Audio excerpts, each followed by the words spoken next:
the United States and the Soviet Union on a sheet of ice in Lake Placid, New York. Muller trying to turn. There's the left foot. What a cracking shot. Johnny Muller. If you see a 9-9, Olga Korbut's won a gold medal. There it is. 5 seconds left in the game. Do you believe in miracles? Yes! Unbelievable. You're listening to a podcast from Key Moments in Cold War Sports History, an online archive series showcasing the work of expert historians. I'm Vince Hunt and I'll be hosting the series, asking each guest to choose an important document or artefact they think is of great significance in the Cold War sports arena. Humour has always been an integral part of sport, particularly the art of caricature. Add politics to sport and caricature takes on a satirical dimension, especially when the politics and sport concerned involve the Soviet Union. The magazine Crocodile poked fun at Soviet sport for decades. Alexander Anyanev from the University of Tübingen in southern Germany, which specialises in Eastern European studies, has made a particular study of its art. I imagine there's a fairly fine line in poking fun at Soviet sport. Советский Союз – это очень интересная и веселая страна. Soviet Union was a very interesting and fun country, but of course there were certain topics which were untouchable in the Soviet media. In USSR, you could not criticize the party leadership, the leadership of the country. You could not criticize Joseph Stalin, for instance. Фактически не было карикатур на Сталина. In the USSR, you could not create caricatures depicting Soviet leaders or Communist Party leaders. They were absolutely forbidden, and it was a taboo. And whenever they would appear in the Western media, the caricatures depicting the Soviet leaders or the Soviet Communist Party leaders, then they would be so appalling for the Soviet leadership that foresee a start of a war over that even. Могли бы стать причиной военного конфликта. Who were the people behind Crocodile? Нужно помнить, что журнал «Крокодил» — это было фактически приложение к главной газете страны, газете «Правда». You have to remember that Crocodile, the magazine Crocodile, was essentially a supplement or for the main USSR's newspaper, Pravda. Of course, it had a circulation of many millions of copies.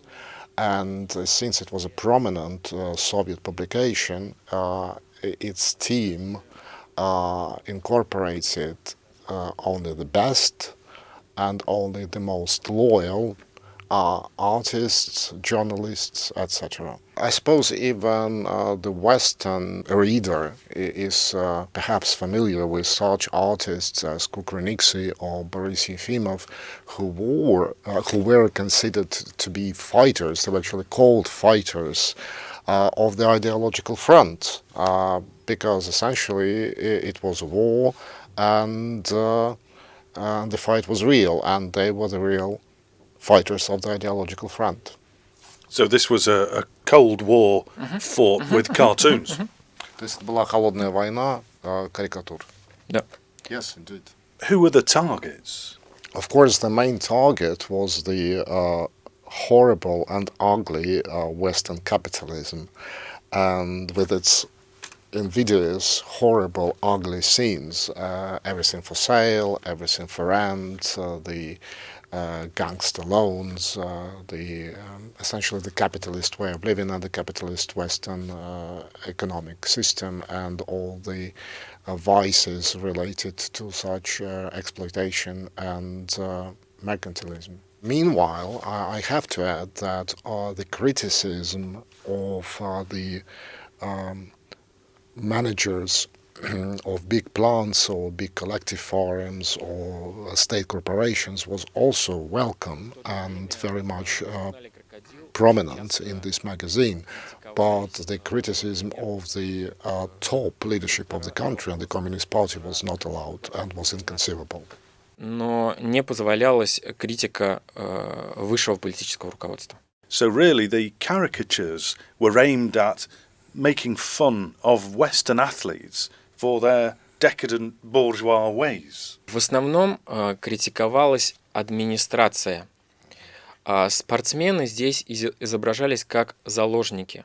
When it comes to sports, to Western sports, then the target of crocodile criticism were not the actual athletes, but their managers. And sportsmen, the athletes, were depicted as essentially hostages of this savage sports system in the West. And again, they were the victims.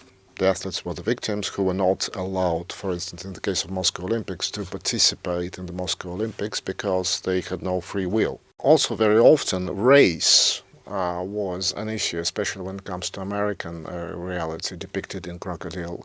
The Afro-Americans athletes were depicted as running away from the exploitators or from Ku Klux Klan.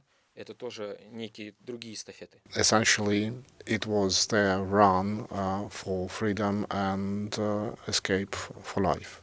Now, Alexander, you've picked a particular cartoon, a particular caricature for this series of Cold War sports history.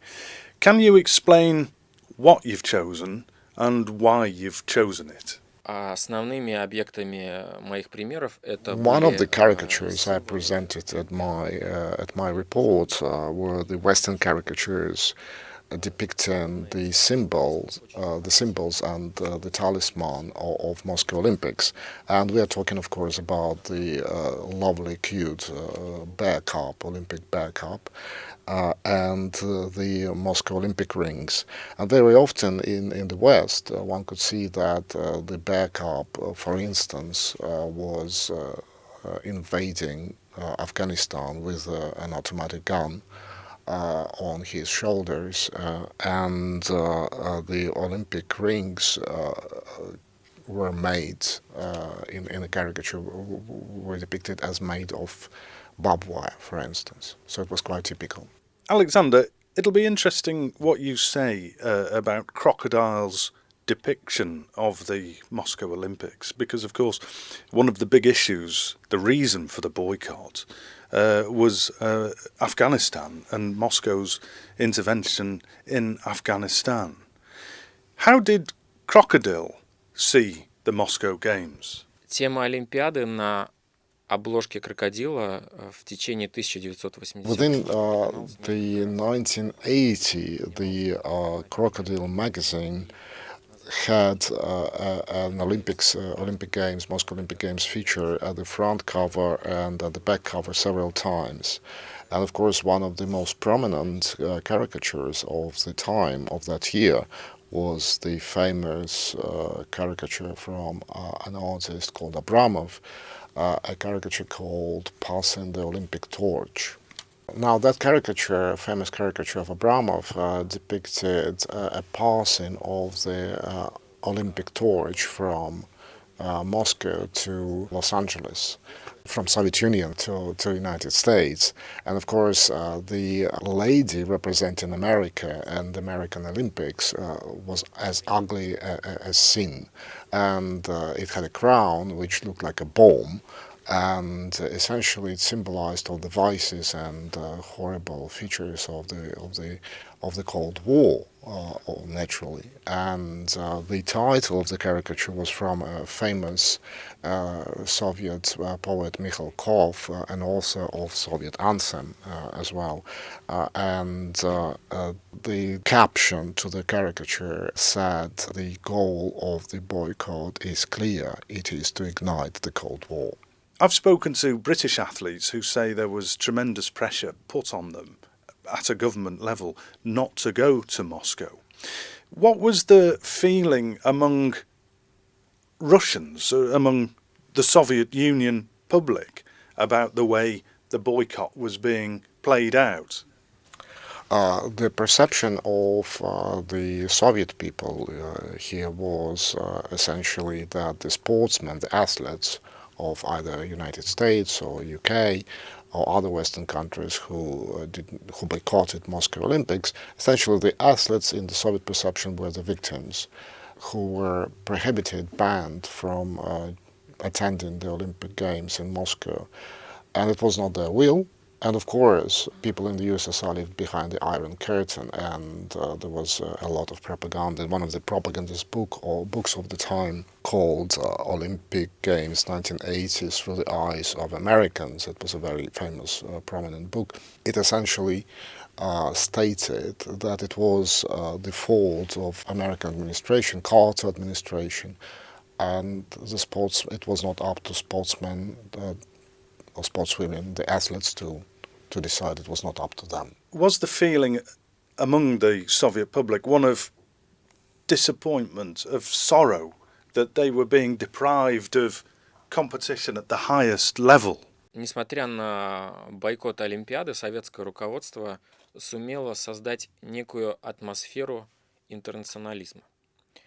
Despite the boycott, the Soviet leadership and the organizers of the Moscow Olympics managed to create this atmosphere and image of internationalism. There was an international flavor to the Olympics.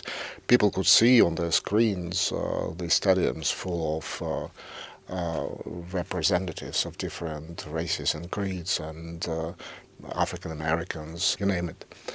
A lot of people came from the West, too. A lot of athletes came from the West, and they essentially represented themselves privately and marched with the Olympic flags. Нужно сказать о том, что бойкот — это такая неотъемлемая часть During the ceremony of opening and closure of the Olympic Games, the operators did a stunning great job of picking up the international faces from the audience of the stadium. So it did indeed create that picture, that image of a major international event. When it came to 1984 Los Angeles Olympics, the Soviet Union took revenge and also boycotted the Los Angeles Olympics.